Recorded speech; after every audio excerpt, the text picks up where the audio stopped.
Here's Johnny. You're gonna need a bigger boat. So simple. I am Iron Man. This is a tasty burger. Welcome to the In Session Film Podcast.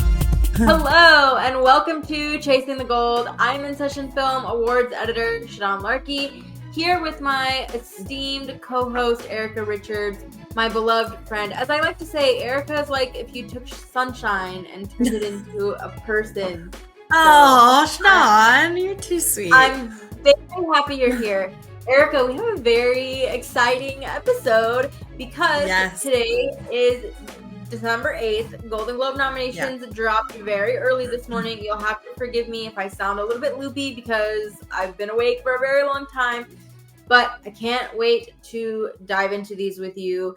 One housekeeping note that I want to touch on is that we are trying to limit Chasing Gold to one podcast episode a week, but we do have these like supplemental episodes that we would like to do as more films come out and more topics come up. So what we're going to do is drop those as videos on the In Session Film YouTube channel. So if you're not subscribed to In Session Film on YouTube, please do that. There's a lot of great content, a lot of great interviews, other reviews that drop on the YouTube page. So please check that out. Please keep an eye on the Oscar predictions page on the In Session Film website. That is what I'll be reading from as I talk through my own personal predictions. I am updating those constantly. Erica and I just finished recording kind of a supplemental episode where we talk about some of the new movies that have come out and talk about our thoughts and how they relate to Chasing the Gold. So you will get Oscar predictions in addition to sort of mini reviews and all of that if you check out those videos. So please do that. Yes. And also, yes. And one other note that before Erica and I started recording, she was like, "Oh, I haven't really had a chance to look at the Golden Globe nominations." And she had the genius idea of what if I just read them out to her and she reacted to them. So that's what we're going to do. And if you don't know this about Erica, her facial reactions are incredible. So another reason to watch us on YouTube is so that you can see Erica react to everything that I'm about to say. So if watch Shadan react to my reactions. Exactly correct. So if you are listening on your podcast feed, thank you so much for subscribing. But feel free to jump on YouTube and join us there. I can't help it. That's just, I've always been that way. So I'm glad you enjoy it. Yeah. There's no other way for you to be, my love. Just be yourself. True. Yeah. It's true. Okay, so I'm gonna do you have I'm gonna send you, Erica, these nominations, and then maybe we can alternate just so that people don't have to listen to my voice reading these nominations for hours. And okay, so as you guys know, I struggle with pronunciations a little bit. And this morning when Marlon Wayans was like announcing the nominees at like 5:30 in the morning, however it was in LA, Erica, his pronunciations were all over the place, like a mess. And it was very hilarious, endearing, but also hilarious. Because I'm like, dude, did you even try? Oh my gosh, that's so. Yeah. It's one of those things that like you try to like prepare yourself for it, and then in the moment, sometimes you're so afraid you're gonna mess up that it just comes out all wrong. I don't know if it was nerves or what, but he was struggling. I'll try to do a little bit better at least. All right. Should we go like bottom up and save the big categories for last, or just dive into drama? I think go bottom up. Okay. So for cinematic and box office achievement, no, I'm not predicting this at the Oscars because it doesn't exist, and nor should it. So we have okay. Avatar, Fire and Ash, F1, K-pop Demon Hunters, Mission Impossible: The Final Reckoning, Sinners, Weapons, Wicked for Good, and Zootopia 2. Erica, what stands out to you about this list? This is for box office, right? Yes. You said I'm like trying to find it and I can't. It's at the very bottom of the article that I sent you. Okay. Sorry. There's a gif of your beloved Glenn Powell right before it, so right after it. All the things you love in one. It's true. It's not at the bottom. Wait, I was gonna say. Wait. I was like, wait a minute. Am I dumb? Sorry, it's not at the bottom. Okay. Okay, because there's Golden Globe TV nominations, and I was like, wait a minute. It's not at the bottom of any list. It's not even at the bottom of the film list. Okay, that's how this podcast is gonna go. So I was like, wait a minute, I don't see this at all. I'm sorry. I'm sorry for gaslighting you, Erica. My bad. I was like, why can't she find it? Like, what's going on? Oh my god, that's funny. Okay. Now I'm distracted. I don't remember anything that you said. Okay, I'm gonna read. Zootopia, Wicked for Good. Yeah. Avatar, Fire and Ash, F1 the movie, K-pop Demon Hunters, Mission Impossible: The Final Reckoning, Sinners, Weapons, Wicked for Good, and Zootopia 2. Weapons on there is crazy. Okay, I did find it finally. It's between Best Motion Picture Animated and Best Director. Like, and weirdly, there's it's weird. Anyways, K-pop Demon Hunters, was that in the theater? I don't know. I thought that was just on Netflix. Did it have a theater moment? No? I don't know. No.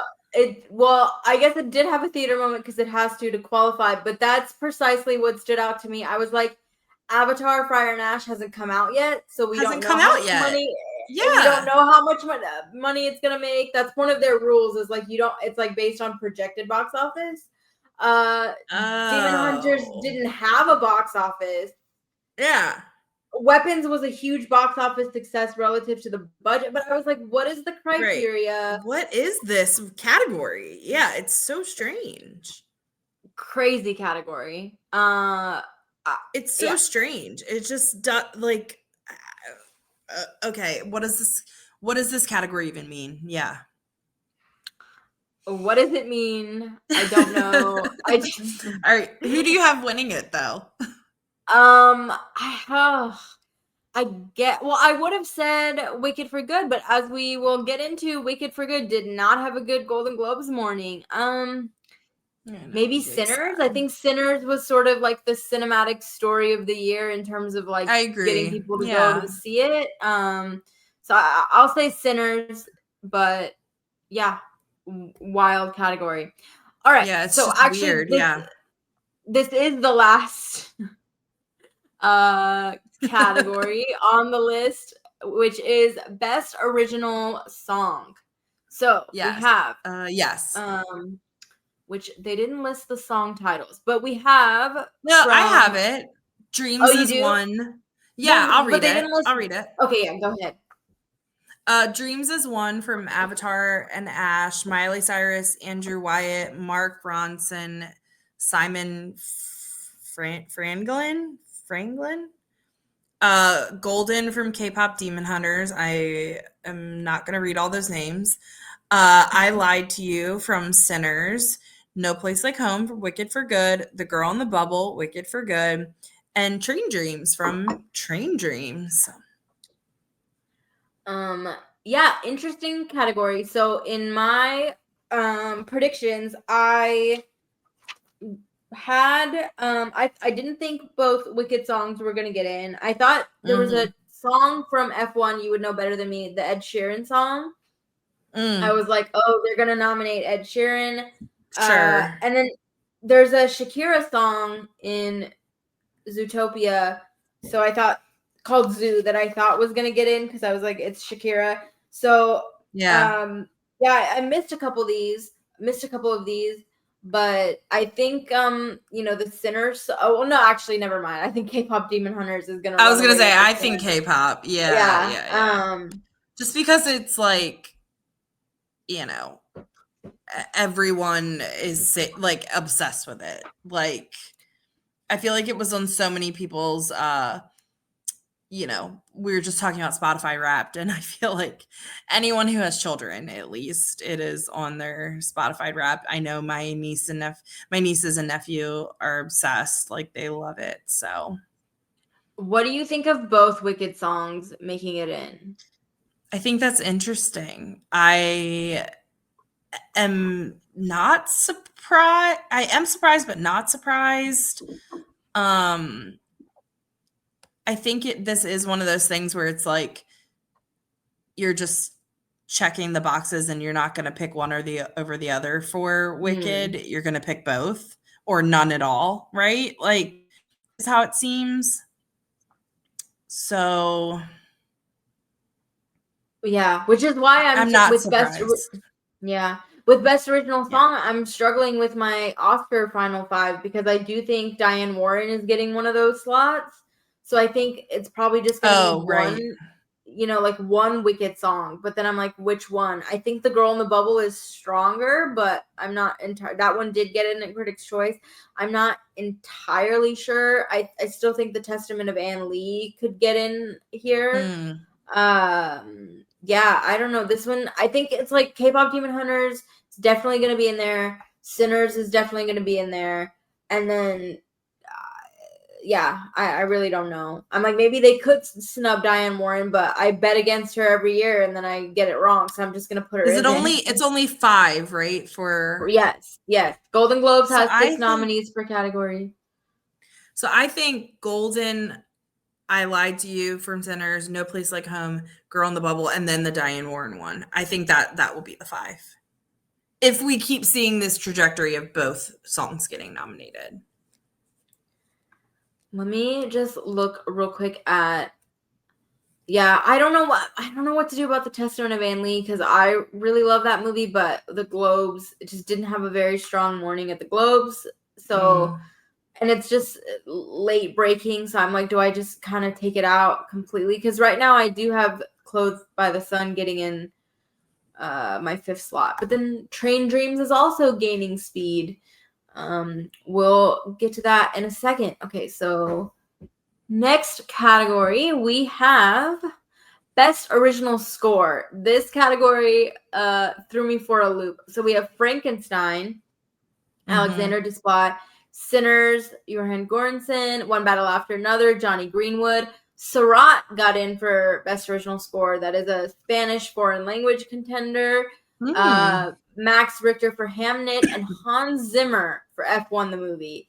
So I think there are 2 major snubs here, which is that Jay Kelly, Nicholas Bertel did not get in for that. I thought that would be a sort of a shoe-in for that film with the 6 nominees.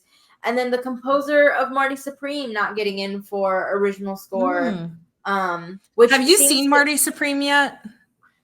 Erica Richards. Marty Supreme is the white whale of this Oscar. I don't know how to find this movie. I don't know who I'm supposed to talk to. If you are listening to this and you know how I can say, being that I live in Houston and I don't live in New York and LA, and I'm sorry, but I can't get to New York and LA before Christmas. How can I watch this movie? I would love to watch this movie. I know. I want to see it.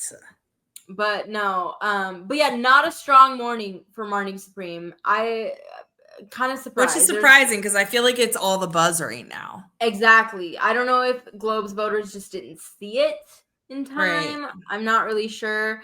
So speaking of which, Erica, read off the supporting actress nominees because this is where Marty Supreme really blanked.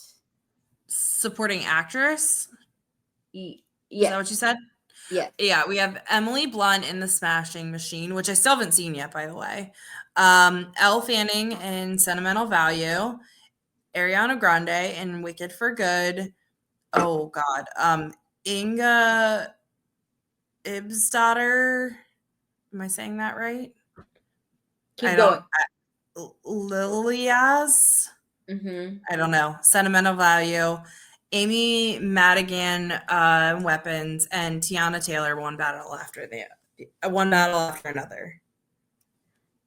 So I really thought that Gwyneth Paltrow was getting in for Marty Supreme. I was like so confident. I was like, it's Gwyneth Paltrow, like Hollywood goddess Gwyneth Paltrow. The fact that she's not in here is so surprising to me. Who I think. Yeah, I mean, and Amy Madigan, what do you make of this Erica. I need you to help me make Weapons sense. like doing way stronger than I thought it would. You know? 1,000%. It has held on way more. I'm shocked. I'm shocked.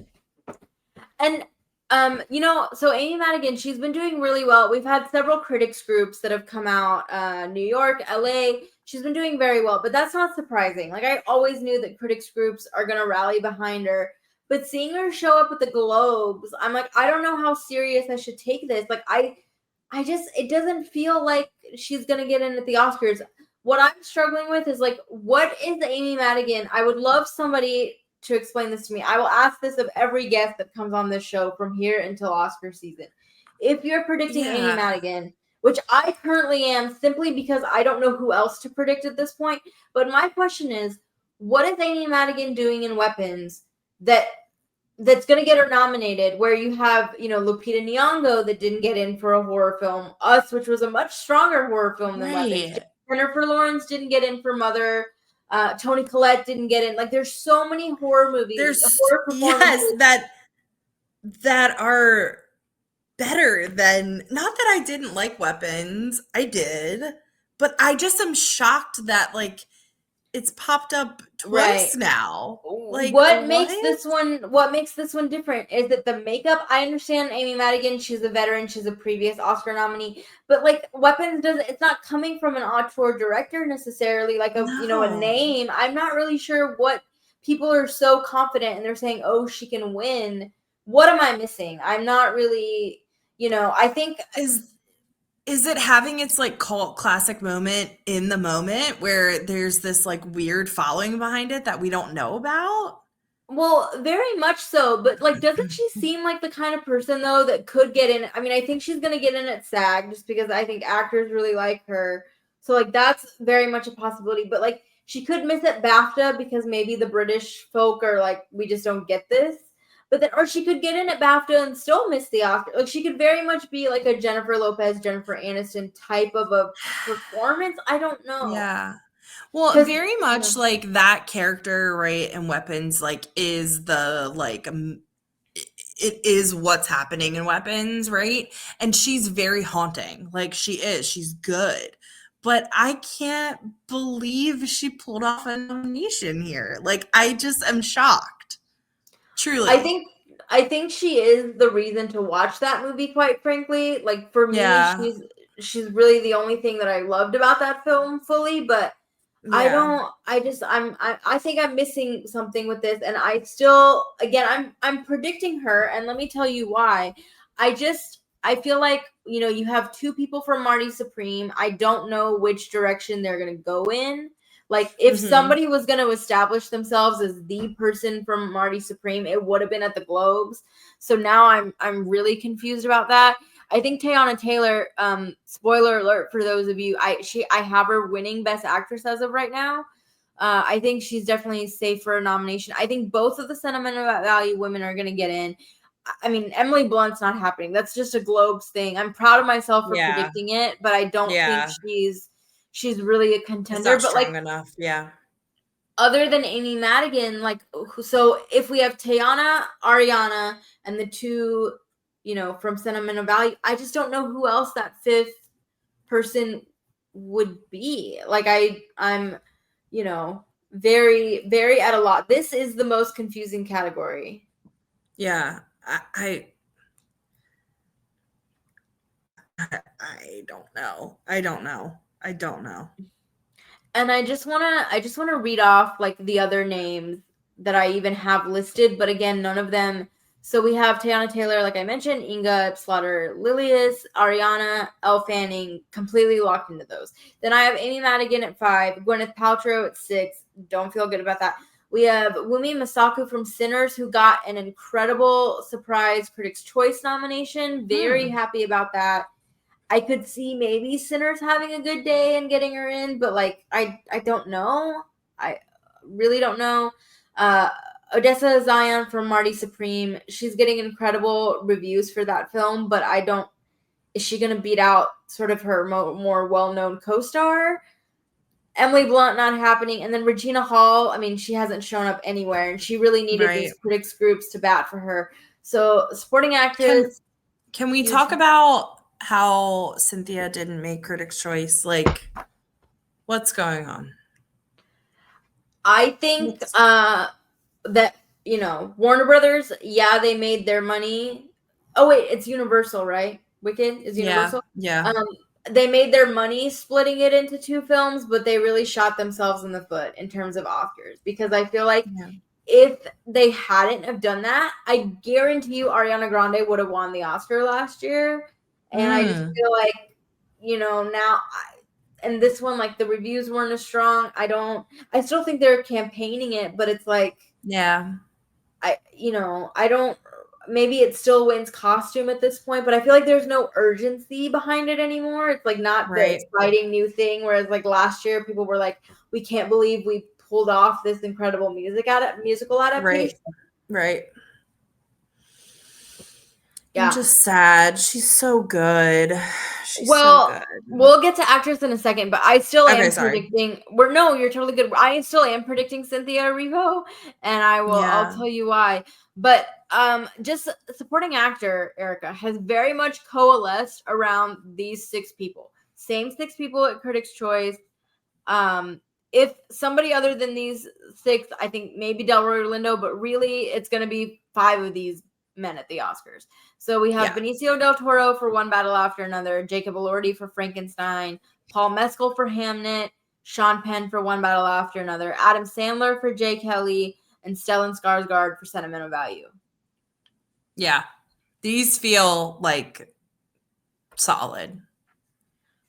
Yeah. Benicio del Toro has been doing really well with critics groups this week. He's picked up multiple critics prizes. He's so good. He's so good. He's so good in this. Yeah.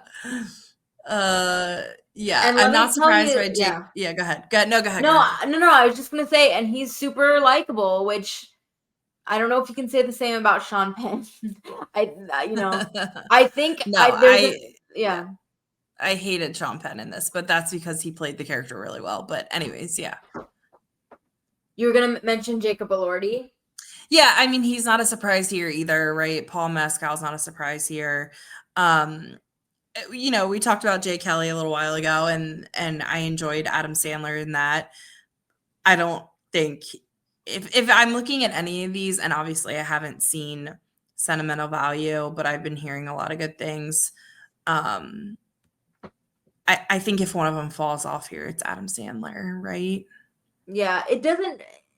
I liked his performance, but it doesn't feel like the kind of performance that you need to nominate necessarily. And it's like, if you haven't nominated him, why this? You know.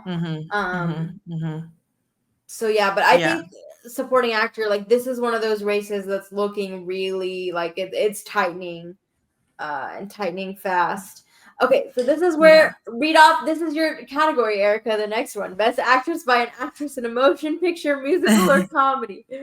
Okay, Rose Byrne, If I Had Legs, I'd Kick You, which I still haven't seen, which I really want to see because I keep hearing amazing things about it. My girl Cynthia Erivo for Wicked for Good, Kate Hudson's Song Sung Blue, Chase Infinity, One Battle After Another, Amanda Seyfried, The Testament of Anne Lee, and Emma Stone for Begonia. Really solid category. Yeah. I'm not surprised by Kate Hudson. If you pay any attention to the Golden Globes, you shouldn't be, because she's a starlet, a nepo baby, everything that they love. She's singing in the film. They've been campaigning that film a lot with her. Globes voters. Yeah. Have you seen this yet? I have, and it is what it is. It exists. It's not very, yeah. Every time I go to the theater and I see the preview, I'm like, is this a real movie? I've seen it and I'm like, is this a real movie? I don't know. It exists. Okay. That's so funny. But so here's the thing with this category. I think, these are just really good nominees. In terms of Best Actress, this is where I was going to tell you I have Cynthia Erivo in. Even if the film doesn't get maybe Best Picture love, which is that I think the Oscars just really like Cynthia Erivo. I think awards bodies really like her. She's an Oscar away from an EGOT. She was nominated for both Song and Actress for Harriet a couple years ago, still sort of relatively early into her film career. So it just makes sense that they would nominate her, even if, you know, they're not as strong on the second film. But I will say, I think other than Jessie Buckley and Renata Reinsve, there's a lot of space to move around in this category. I think Rose Byrne is feeling pretty safe. She's done incredible with critics groups, winning major critics prizes. The stats are really working in her favor to get nominated, and you know, she's been on the cusp of Oscar a couple times with Bridesmaids, and you know, hasn't been awarded as much in her career, but like I think she feels pretty safe.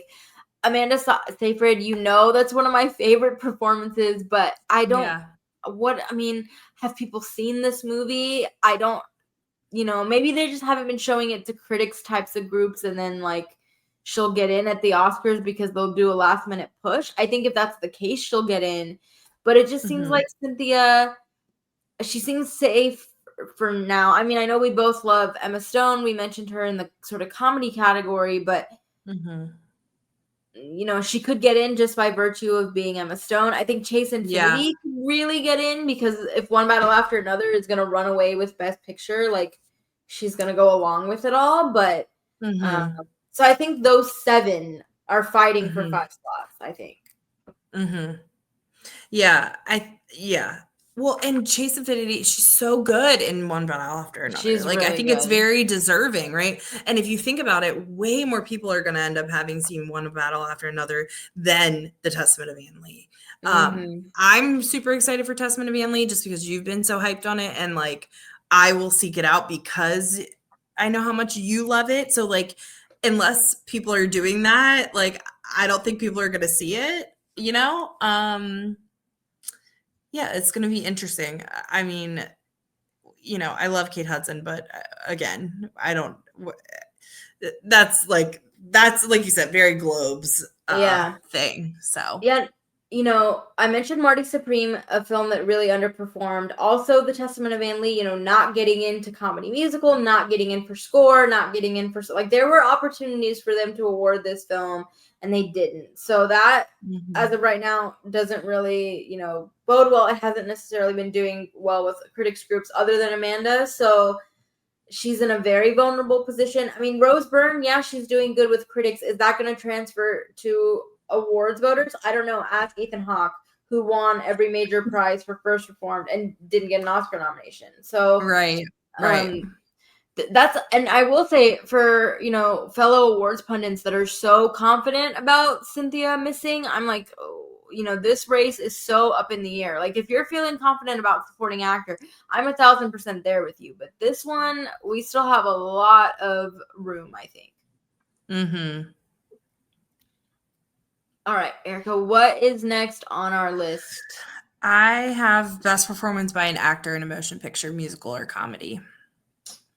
So we have Timothée Chalamet for Marty Supreme, George Clooney for Jay Kelly, Leonardo DiCaprio, One Battle After Another, Ethan Hawke, Blue Moon, Lee, I don't know how to say that. Is it Byung-hun, I think? Lee Byung-hun, No Other Choice, and Jesse Plemons in Begonia.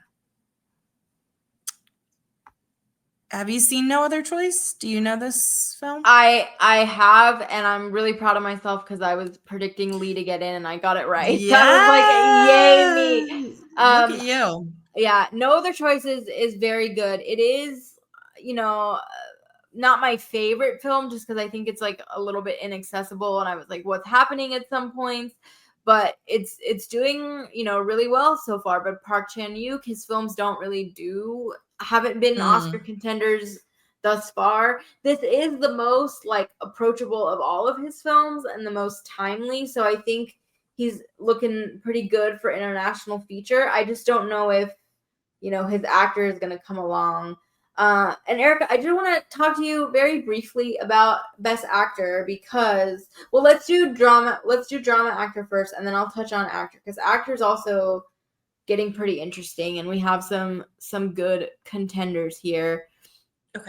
Okay, so I'll do actor in a drama first, and then I'll go back to actors. So for best performance by an actor in a motion picture drama, we have Joel Edgerton for Train Dreams, Oscar Isaac for Frankenstein, Dwayne Johnson for The Smashing Machine, Michael B. Jordan for Sinners, Wagner Moura for The Secret Agent, and Jeremy Allen White for Springsteen. This is a very Globes category. I don't buy Dwayne Johnson or Emily Blunt happening. I think they just did a really good job of getting those two actors, very popular actors, in front of the right people who are voting. If that makes any sense. I think Jeremy Allen White is just they like The Bear. He was also nominated on the TV side, so like that doesn't translate. I had Daniel Day-Lewis getting in for Anemone over Oscar Isaac. I think Daniel Day-Lewis done. Like if he didn't get in at the Globes, he's out. I removed him from my top 10 of my contenders, which was very painful for me to do. Yeah.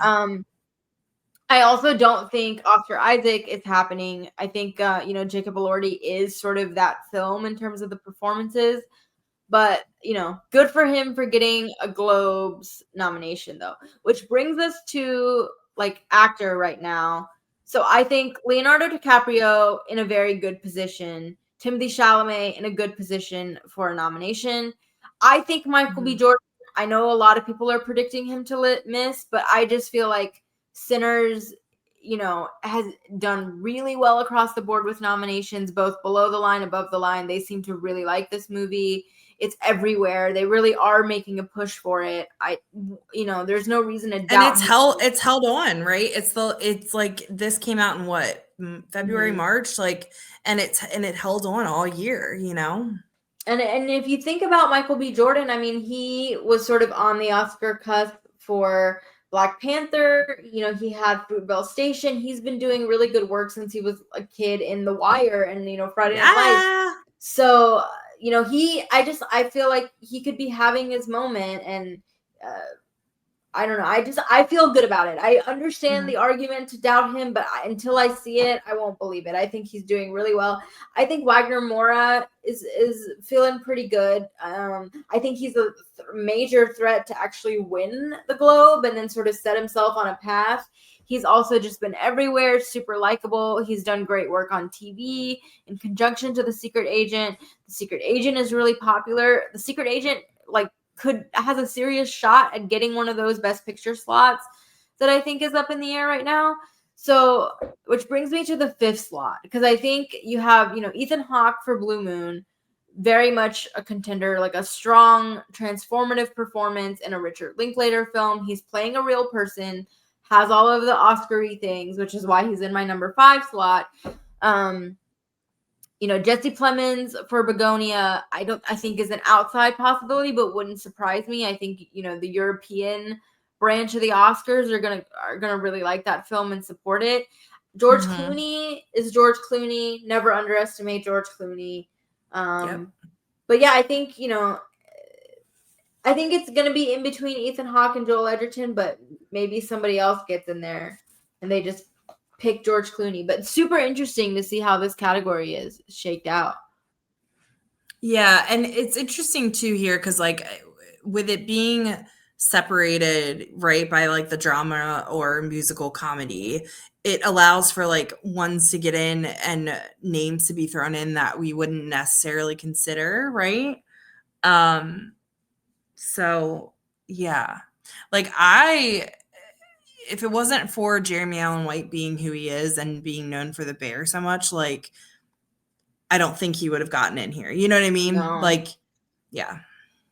Which is an interesting point, because I feel like the Globes are sort of in this weird, middle ground where for years the criticism was this is such a small group. There's only 70 people. Who are these people?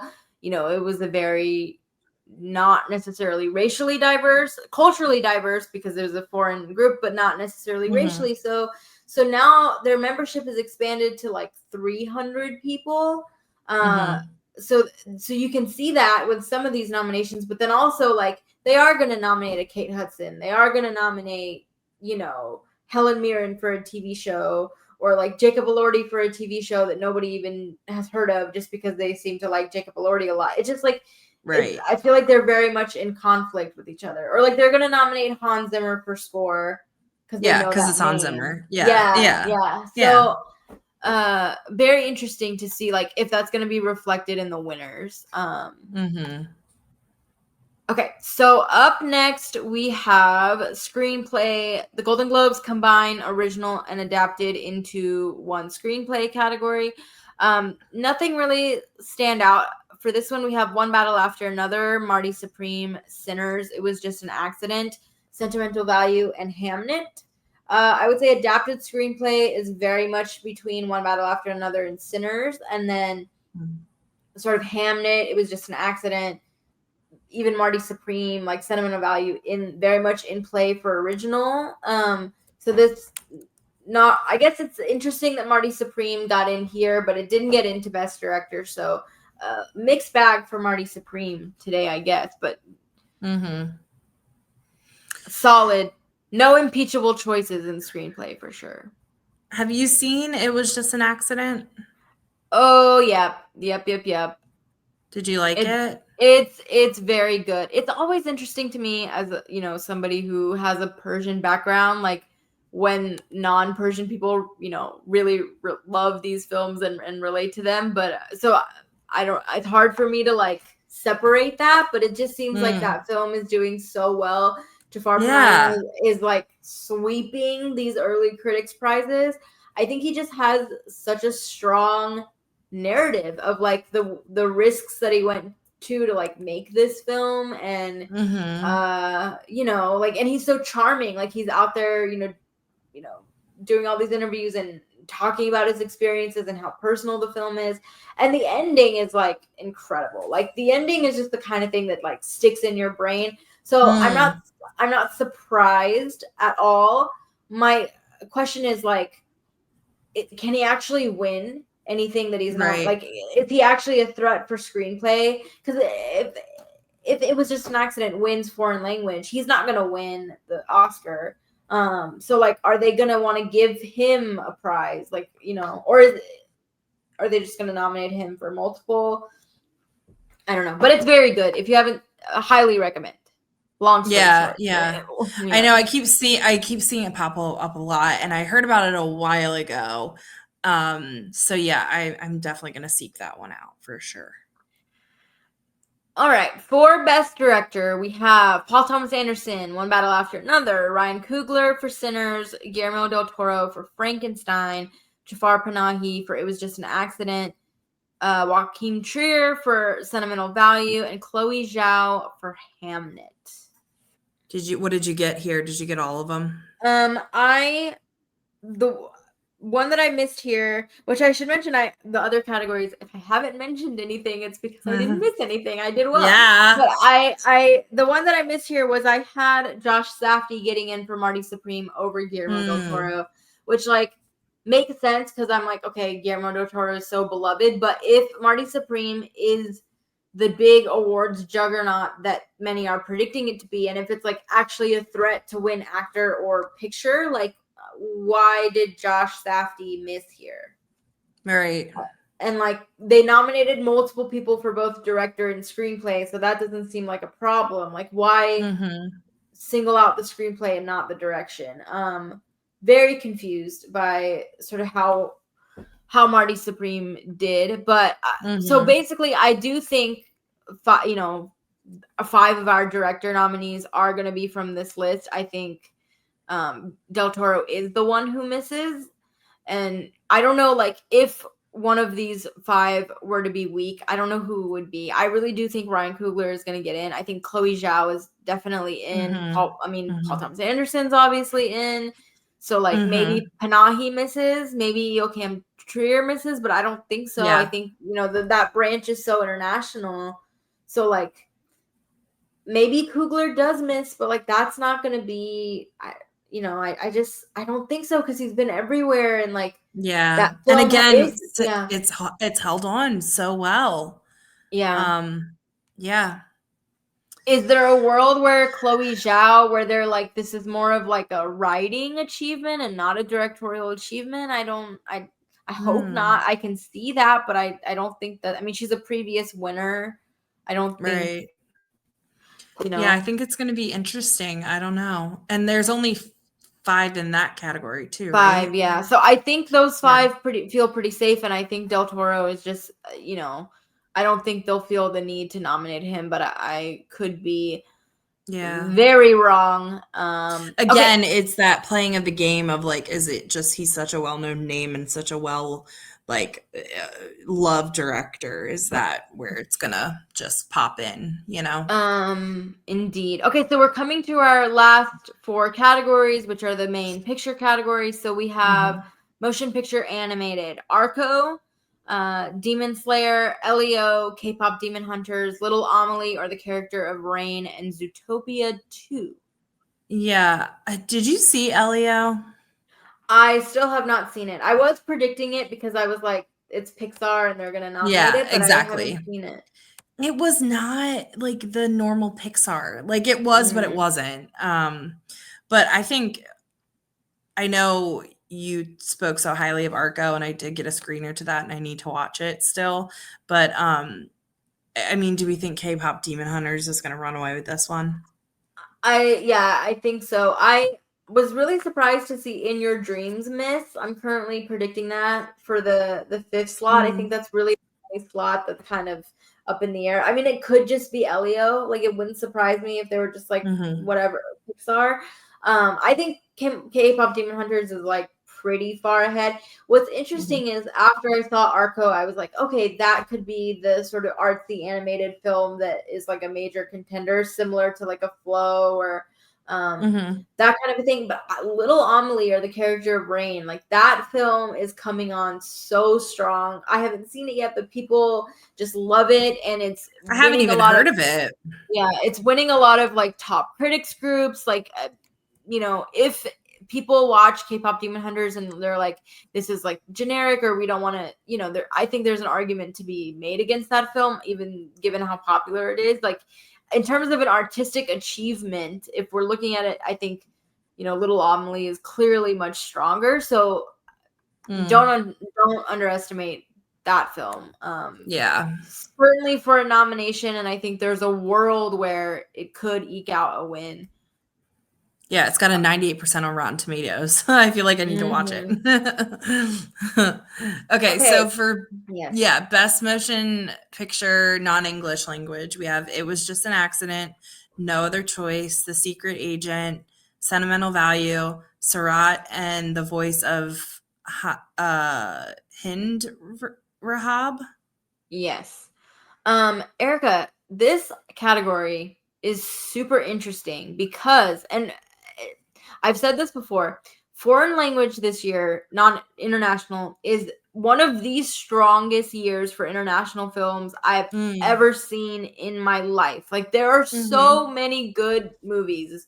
It is just like an embarrassment of riches, and I wish I could just take the best picture category and kick half of them out and put these films in there. Like, it's like and I think we could see a world where there's like 3 international films in Best Picture, which has never happened before. But if there was ever a year for that, it could be this one. But here is where things get really interesting, because it was just an accident. And remember that the Golden Globes do 6 nominees, the Oscars do 5. So it was just an accident, No Other Choice, The Secret Agent, Sentimental Values, and Sarat are all distributed by Neon. There's never been a category where one distributor has gotten in 5 nominees. So does one of them miss? If so, which one? It was just an accident, looking really strong for director, picture, screenplay. No Other Choice, looking really good potentially for screenplay. Clearly, there's a lot of love for that film. There's a lot of love for that director to finally kind of have a break in the Oscars. The Secret Agent, like I said, Wagner Moura seems super safe. Also a very beloved film. Could easily get into Best Picture. Sentimental Value, I mean, those could see multiple acting wins. Nominations, screenplay, picture, director. Like, that film has the whole package. Sarat is, the weakest of the 5 Neon contenders, but it did get a score nomination at the Globes, and it got a sound nomination at Critics' Choice. And I think anytime you see an international film pick up any steam outside of just international category. Like, you got to take that seriously. The Voice of Hinrajab is a phenomenal film.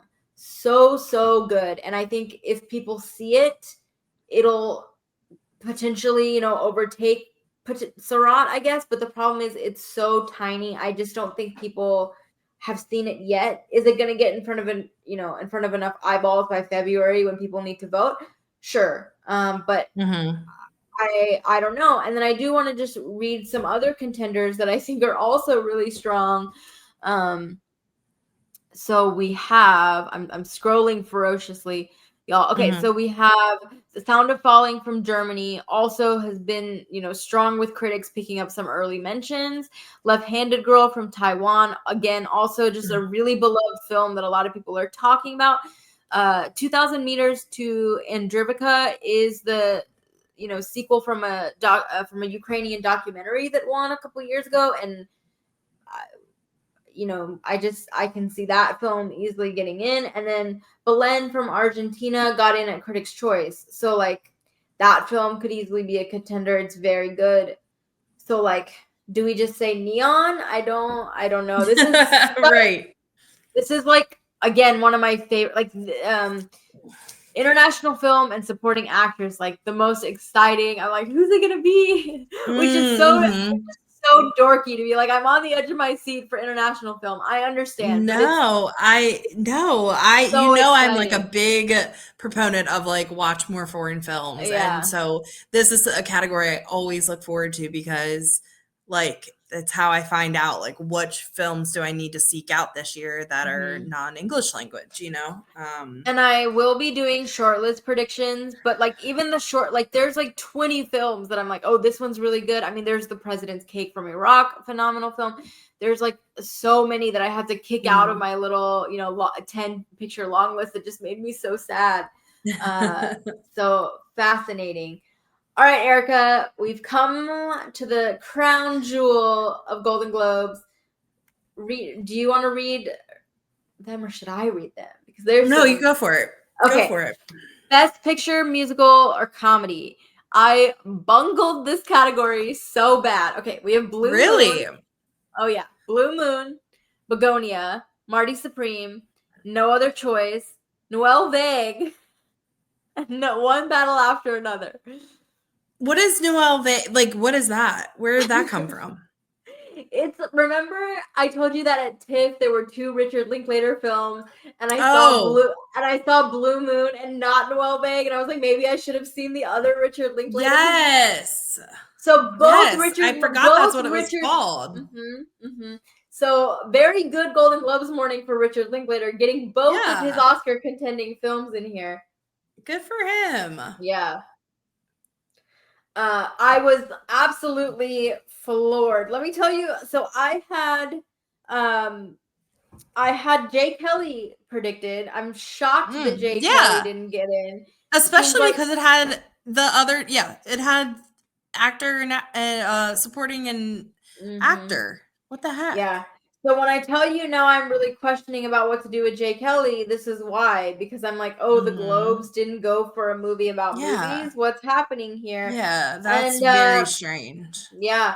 And a full blank for Knives Out, the Knives Out sequel. It's gotten in Daniel Craig for the other ones. It's gotten in for comedy music. So that film, I seems pretty dead to me. I'm very tempted to just take it out of adapted screenplay altogether. I'm shocked that movie didn't do better. Which is funny because I've heard good things about it. I think it's, like, performing well with audiences. Right. Yeah.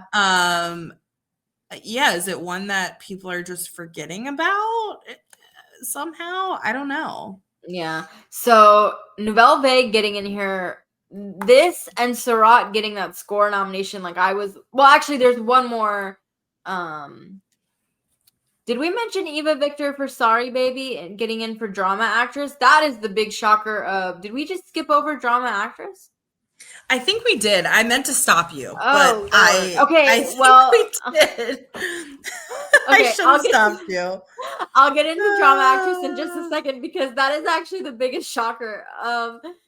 My bad, y'all. It's been a very long day. That's okay. But no. So yeah, Noelle Faye getting in here is wild. And then No Other Choice getting in here is really, really, really amazing for that film.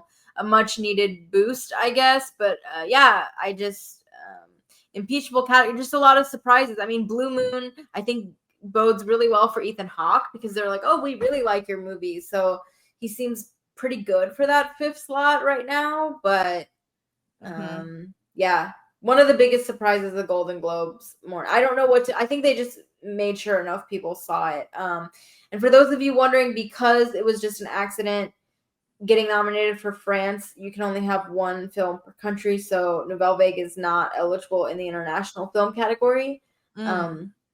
Could get in for cinematography, I guess, or maybe like screenplay for Linklater, but that's interesting. Okay, so Best Picture Drama. I'll read them. Go for it. Okay, so we have Frankenstein, Hamnet, It Was Just an Accident, Sentimental Value, The Secret Agent, and Sinners. The Secret Agent, was that, did we see that pop up anywhere else? I'm trying to remember now.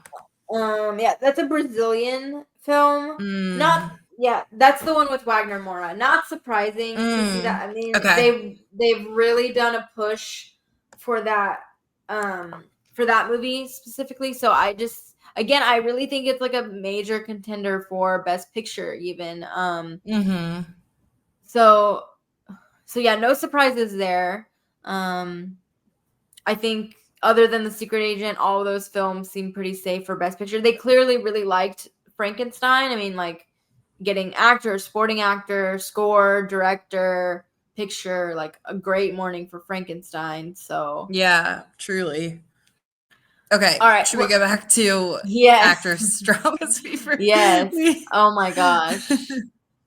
Okay. So Best Actress. I'm ferociously scrolling, trying to find it. I have it right here. I got it. All right. Jessie Buckley for Hamnet, Jennifer Lawrence for Die My Love, Renat Reinsve, is that how you say her name? I think it's Reinsve, but I'm not sure. Reinsve for Sentimental Value. Julia Roberts for After the Hunt, which is funny because we just talked about that too earlier. Tessa Thompson for Hedda, and Eva Victor for Sorry Baby. Yeah, if you want to know my thoughts on After the Hunt, we just talked about that in our video, so please watch that on our YouTube channel. But so Eva Victor is such a pleasant surprise here. I thought she was campaigning in comedy, so that's why I didn't predict her, but this is just such a good nomination, such an inspired nomination. Tessa Thompson as well. I missed those two because I was predicting Laura Dern and Is This Thing On, and then Jodie Foster has a film in contention called A Private Life that I also saw at TIFF. So the fact that they nominated Eva Victor over the likes of Laura Dern, over a Sydney Sweeney for Christie, like I think that means that they're actually paying attention, maybe. So really cool nomination. I think for Jennifer Lawrence and Julia Roberts, like getting the Globes nomination is the end of the road. So good for them. I really love Jennifer Lawrence and Die My Love. But yeah, I think, I mentioned Christie and Sydney Sweeney. I think she's done. I think good for Dwayne Johnson, Emily Blunt. This is the end of the road for them. End of the road for Daniel Day-Lewis. I think Jeremy Allen White, congratulations on your Globe nomination. That's all you're getting. Jeremy Strong, not really getting in for that, for the Springsteen film. So, like, the Globes have really helped us, I think, narrow down who our major contenders are. Yeah. And those are all the ones, too, that I feel like you're like, oh, is Jeremy Strong just going to get in because he's Jeremy Strong and he's with Jeremy Allen White and this is a Bruce Springsteen movie? Because, like, I remember seeing that and leaving the theater and being like, he didn't do anything in that, Jeremy Strong. Like, he was just there. That could have been played by anyone. Like, I don't feel like he was doing anything special. You know? Completely agree. Yeah. like you said, it's kind of good to weed out those things that you're like, oh, are they just gonna get it because of their name and who they are in most of like the awards things, right? And it's nice to kind of weed those out at this point. Yeah. So a couple of question marks post Globes. What's going on with Wicked? It's gotten some major misses. Where's it gonna fall? What's going on with Jay Kelly?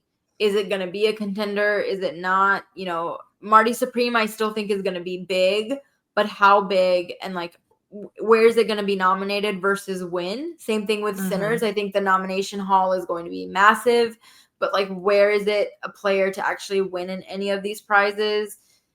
Testament of Ann Lee, still a question mark. I love Tiff being like, is this movie even going to come out? Well, it's coming out. I still don't know how big of an awards player is going to be. You know, like Amy Madigan, Rose Byrne, are these kinds of nominations going to translate anywhere else? I don't know. Yeah, and then a lot of these contenders, I think, just, you know, nice to see you. I'm glad we had a conversation about you, but you know, and then Train Dreams, good morning for Train Dreams. So like, is that actually going to translate to anything, or is it just too tiny? Well, and maybe it having a good morning, right, will make more people watch it and pick up momentum. I mean, this is the time to pick up momentum. So, yeah. Is this thing on? Speaking of a film that, you know, blanked here, directed by Bradley Cooper, starring Will Arnett and Laura Dern, not doing well at the Globes. I don't know what happened there. I don't know if it's just a Searchlight thing. Rental Family, Brendan Fraser. You know, if he was going to show up anywhere, it would have been here. Jennifer Lopez for Kiss of the Spider Woman didn't show up. She was so good, but that film is just dead. I really loved Roofman in Another Year. I think Channing Tatum could have like won Best Actor in Comedy. Roofman. Yes. How did that miss you? Oh my God, I completely forgot about it. Yeah. And I love that one. I think it's because a lot of these comedy films aren't actually a comedy. Like I would, you know, One Battle After Another has some laughs, but is it really a comedy? Like same thing with, you know, I don't know, Marty Supreme, which again, I haven't seen, I would love to see, but like, you know, there's some weird things going on with this comedy category this year. Yeah. I feel like that's the case every year where it's like, it's weird that it's broken up into these two categories, right? Because define comedy, you know? Yeah. Eternity. I would have loved to see that show up. Yes. Yeah. I would have loved, you know, like Elizabeth Olsen again in Another Year would have been a shoo-in for one of those comedy actress slots. Yeah. Hugh Jackman for Blue Moon. I don't think Blue Moon's happening. Good for Kate Hudson, but interesting that, you know, how that has come and gone, even though it hasn't come out yet, but it feels like it's come and gone. What is it again? It's Song Sung Blue? Yeah, Song Sung Blue. Blue, yeah. Which is weird anyways, so, yeah. Okay, so one other note that I wanted to touch on before we close out, which if you listen to the last Chasing the Gold podcast, I mentioned to everyone that I was waiting on a package from Erica and that we were speaking into existence that the package was going to arrive. And my package did arrive. Which included a lovely book and a card and a sticker. And I cried when I got the package. So my question for you, Erica, is that given that we are turning this podcast into a manifestation podcast, given that I have like manifested multiple things on this very podcast, what is something that you are manifesting for award season or beyond? For award, I am gonna try to pick something for award because you know what? Usually I feel like super passionate about something, some category, some film, and I don't feel that this season yet. Maybe it's because I haven't seen all the things, but I'm manifesting me finding my like what film am I gonna get behind this year? You know, like I don't have that yet because usually I'm like really pulling for something. Or you know what? Maybe I'm just manifesting that Wicked for Good does better than we think it's going to. And Cynthia definitely gets a nomination and maybe even wins, because I think, but I don't know, it's that weird thing, right? Where it's like last year everyone was super disappointed that Wicked only won 2 Oscars, but like, I don't know if it's going to I don't know what's going to happen this year. I'm manifesting good things for Wicked for good is what I'm doing. That's what I'm going to manifest. What are you going to manifest? I'm going to manifest, so as y'all know, Sing Sing was my favorite film of the year last year. It's the same team that's doing Train Dreams. I hope that Train Dreams does better than Sing Sing. I really hoped Joel Edgerton, like, he's like on the bubble, and I just hope there's enough passion to push him through. It really is just a beautiful, beautiful movie, and I hope it's recognized. And then I was actually thinking about this, but I really think 2025 as a whole is like one of the strongest film years that we've had in a while. I think it blows 2024 out of the water easily. Like, it's just, there's so much good stuff. So my big hope is that like we spread the wealth a little bit, and we're not just going to do one battle after another everywhere, and not going to do Sinners everywhere. Like, spread them out, which is what I was tried to manifest last year, and it didn't happen. So I love that. So I wanted to end with 2 things, which we also mentioned in the last video that we did, but I'm going to say it every time. But there's a lot of really good movies out right now, whether they're streaming. If you haven't seen Sorry Baby, that's streaming. There's just so much stuff. There's lots of really good stuff in the theater, but also just a lot of really good stuff to watch at home. So just engage with what's out there. And even if, you have movies that you loved that didn't get any nominations, that's okay. Yes, we, obviously love awards, but that doesn't always indicate quality. And so, like, if you love a film, keep loving it and keep sort of checking out these titles, even if they're not titles that we continue to talk about. So yeah, and please check out my Oscar predictions page. And subscribe to In Session Film on YouTube and all of our social media platforms. But yeah, go to the movies. Yay, it's movie season officially.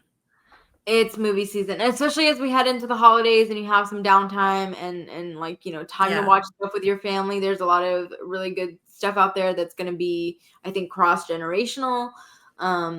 So yeah, Erica, where can people find you and engage with everything you've got going on right now?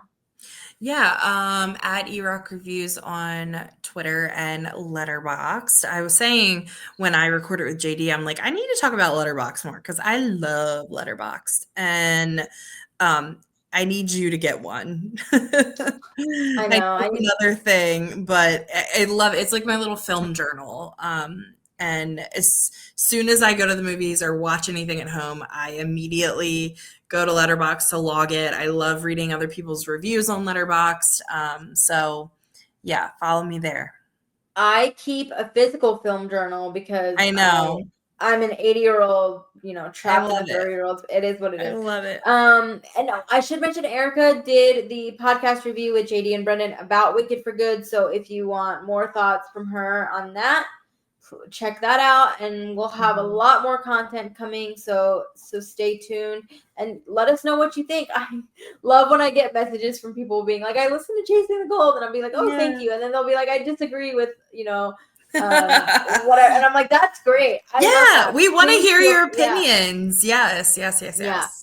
And one thing I love is people will always argue with me about category fraud, and they'll be like, well, Ariana isn't supporting, and I'm like, yes, I understand. But that's not how awards work. They push people where they think they can win. They put one battle after another in comedy because they think they can win. I don't get to decide those things, y'all. I promise. Like, if I could, I would do things differently, but it's not up to me. Exactly. Yeah, absolutely. And if it was up to me, Jennifer Lawrence and Joel Edgerton would be winning Oscars. So, that's another topic for another day. Erica, next time. Thank you so much for joining me. We're about to hit 2 hours of chatting, which is a delight and a joy. Never enough time with you, my dear. Never enough time. So thank you, everybody, and we will see you next time.